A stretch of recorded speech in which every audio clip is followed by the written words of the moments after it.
Hey, what's going on, guys? It's Dan Man, aka Daniel's son, and we are talking Spy X Family Code White. Now, I'm not going to get crazy into this film. It is exactly what you would think a Spy X Family film would be going into it. And that's exactly what you're kind of getting. If you're a fan, of course you're going to go watch it. But if you're a casual fan, it's not on your radar.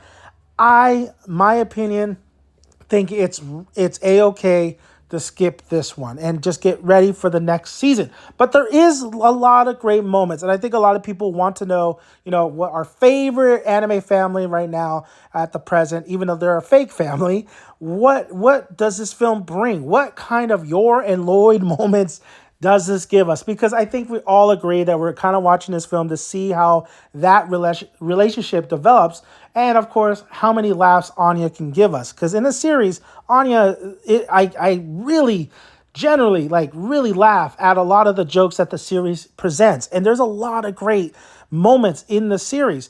The film, however, is a really big ass episode. The pacing's kind of all over the place. I think the last 45 minutes is a real true testament to kind of like an anime film that you want. And I think that's where kind of the budget went, and that's where like more of the stakes are higher. Where a lot of anime movies, they seem to not present when they do make with a popular series, and they make films like your One Pieces, your Naruto's. Yes, some films are very kind of somewhat crucial to the overall story, but a lot of them are kind of filler, or a lot of them are just there to have fun. Spy X Family to me is there to have fun. There is a great sense of great animation. You still get the lovable moments with Lloyd and Yor, but not only them two, but Anya and Bond. This is a anime family that this is an anime, a slice of life that you could just honestly just one of the best when you go to a dark place and you go watch a series like JJK Berserk. This is an anime you need to just really kind of come back to a nice happy place. The movie, because of the pacing issues and because of the things that are presented in plot in this movie that you've seen already in Spy X Family season 2, you're kind of left where you've seen it before kind of deal. You've seen Yor kind of questioning, is she the right fit? Like, does Lloyd want somebody else? You get the whole Lloyd being the straight man again, having to go on missions, family again, going on like a little road trip, family trip. So a lot of things that you've seen in season 2, if you're going from there and you're going to this movie, it's kind of the same formula. Now, I will give Spy X Family this. I've always thought that the fashion in the series, and especially in the movie, is fantastic. I always love seeing different kind of fashions in anime. One of my favorite is Bakuno, and that is set in the 1930s. So you have this really great fedoras, you have trench coats, you have this New York style look of the anime. And of course, there's many animes out there that really bosterize and really bring out a lot of color schemes and a lot of anime, a lot of fashion that is everyday life. So I really love about this movie is seeing a lot of the characters' fashion, a lot of their outwear, a lot of their wear in general, their wardrobe, because that is inspired of real life. You see Anya with the beret that's really nice. You see Yor always looking stylish, Lloyd having a little bit of that 1930s 40s look, and just that overall aura and vibe with Spy X Family. And now them going into the certain spot, having to try this kind of dessert because Anya's trying to get a Stella because she's going to have cooking class. The whole plot of everything going into that. Like it was really, that is one of the best kind of things about Spy X Family is just kind of that everyday family kind of life with a lot of shenanigans. It's a formula that's been done to death, but Spy X Family seems to be able to do it really well.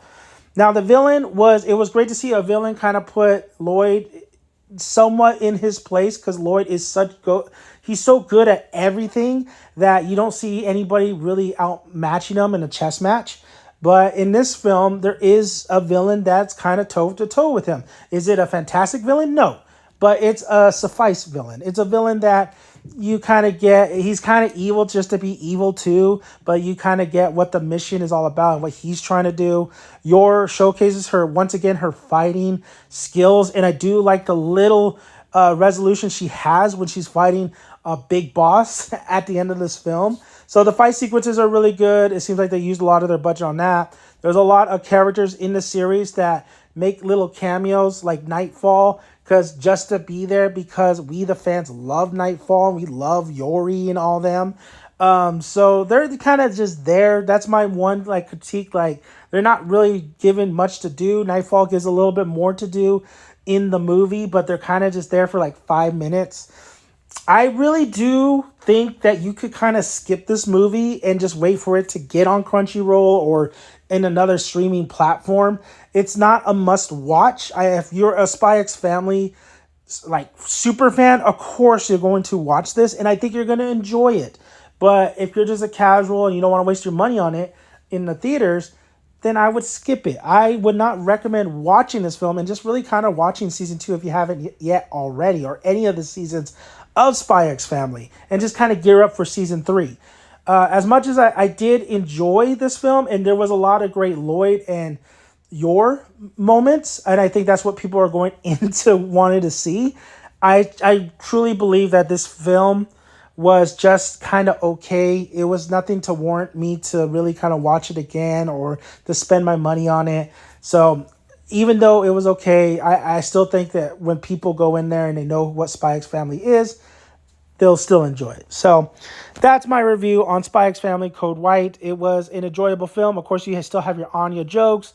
You still have your Lloyd badassery. You still have Yor being a badass as well. And there is a lot of fun moments in here, but I think the pacing is just kind of all over the place, especially in the beginning when it's kind of mostly recap. But there is some great transitions in a lot of what the family's doing, and a lot of fun things in the film. It's just something I'm waiting for season 3. So thank you guys already. If you haven't already, please subscribe to the channel, like the video, and comment below. Love to hear your guys' thoughts if you have seen the film, and what is your thoughts overall on Spy X Family. I'm Dan aka Danny's son, and like I always say, whatever movie you're watching, grab a tick, grab a seat, make sure you got some good popcorn to eat. I'll see you at the cinema. Bye, guys.